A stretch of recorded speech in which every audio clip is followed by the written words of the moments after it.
कर्नाटक के पूर्व मुख्यमंत्री और बीजेपी के सीनियर लीडर बसवराज बोम्मई ने राज्य में गणपति महोत्सव को रोकने की कोशिश करने वालों को चेतावनी दी है।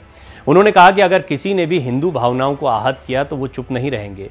बोम्मई ने कहा कि अगर हमारे सनातन धर्म की तुलना मलेरिया से की जाएगी तो क्या हमें चुप रहना चाहिए? सनातन धर्म हमारी रगों में बहता है। पूर्व मुख्यमंत्री बसवराज बोम्मई ने आरोप लगाया कि गणपति महोत्सव को रोकने का प्रयास किया जा रहा है।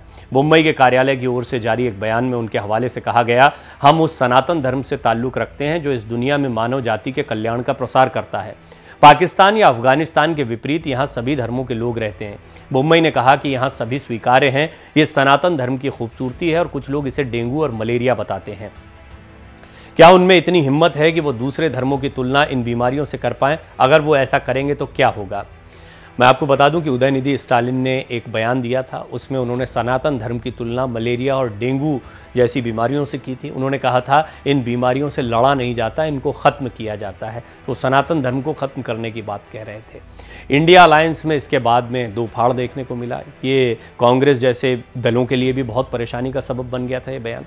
तमिलनाडु की अपनी सियासत है, कर्नाटक उससे बहुत दूर नहीं है, दक्षिण का एक राज्य है, लेकिन बसवराज बोम्मई यहाँ पर एक बड़ा दांव खेलते दिखाई दे रहे हैं। देखिए, हिंदुत्व का कार्ड कर्नाटक में बीजेपी ने तब भी खेला था जब राज्य के चुनाव थे, विधानसभा चुनाव थे। ये बात अलग है कि बीजेपी को फायदा नहीं मिला, लेकिन अब लोकसभा चुनाव है। कर्नाटक का मिजाज भी ये रहा है कि विधानसभा चुनाव से उलट कर्नाटक की जनता यहाँ पर सोचती है। अब क्या लोकसभा चुनाव के लिहाज से यहाँ की सीटों को महत्वपूर्ण मानते हुए एक नया दांव खेल रहे हैं बसवराज बोम्मई? ये महत्वपूर्ण बात है।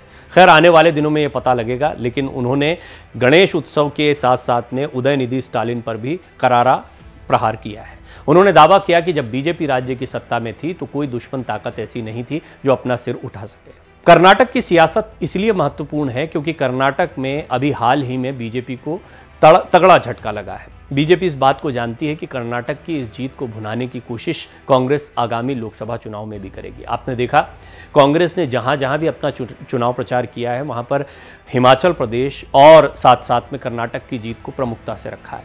कर्नाटक में कई मुद्दे यूं तो गरमाए रहे थे, लेकिन बजरंग बली का मुद्दा जमकर गरमाया था।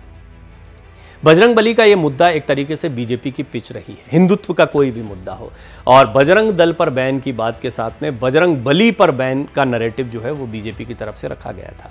खुद प्रधानमंत्री नरेंद्र मोदी ने इस पर जमकर बयान दिए थे और उनके इन बयानों के बाद में सियासत एकाएक गर्मा गई थी।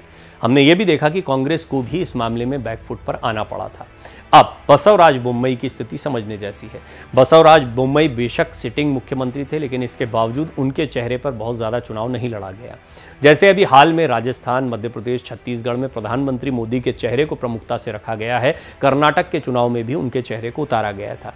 लेकिन साथ ही साथ येदुरप्पा का चेहरा भी था। येदुरप्पा पूर्व मुख्यमंत्री हैं, बड़े नेता हैं, उनके बेटे चुनाव लड़ रहे थे, लिहाजा वो वहाँ पर आए।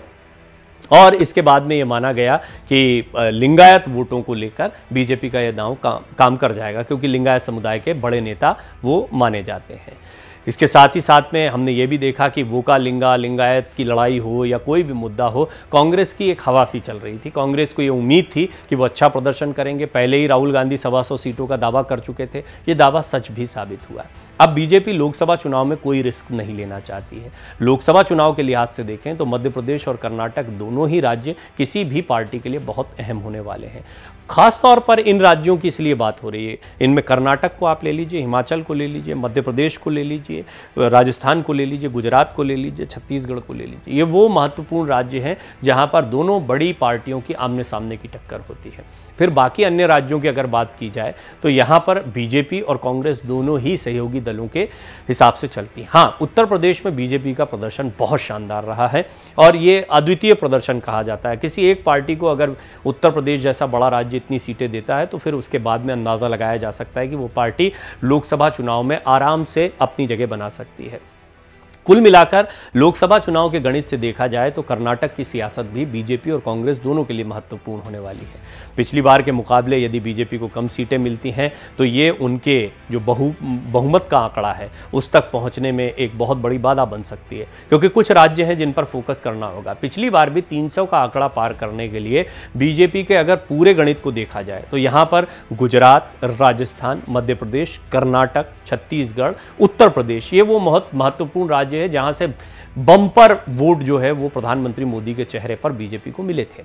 अब अगर बात की जाए स्विंग स्टेट्स की, तो पश्चिम बंगाल, बिहार, महाराष्ट्र ये ऐसे राज्य हैं जहां पर इस बार कुछ हद तक क्षत्रप दलों का दबदबा देखने को मिल रहा है। हालांकि क्या मिजाज रहता है लोकसभा चुनाव में, ये तो आने वाला समय ही बताएगा। लेकिन उससे पहले कर्नाटक की सियासत में बसवराज बोम्मई ने ये जो गणेशोत्सव वाली बात कही है, उदयनिधि स्टालिन पर हमला किया है एक तरीके से। उन्होंने कहा कि ये हमारे सनातन धर्म को डेंगू मलेरिया कहते हैं।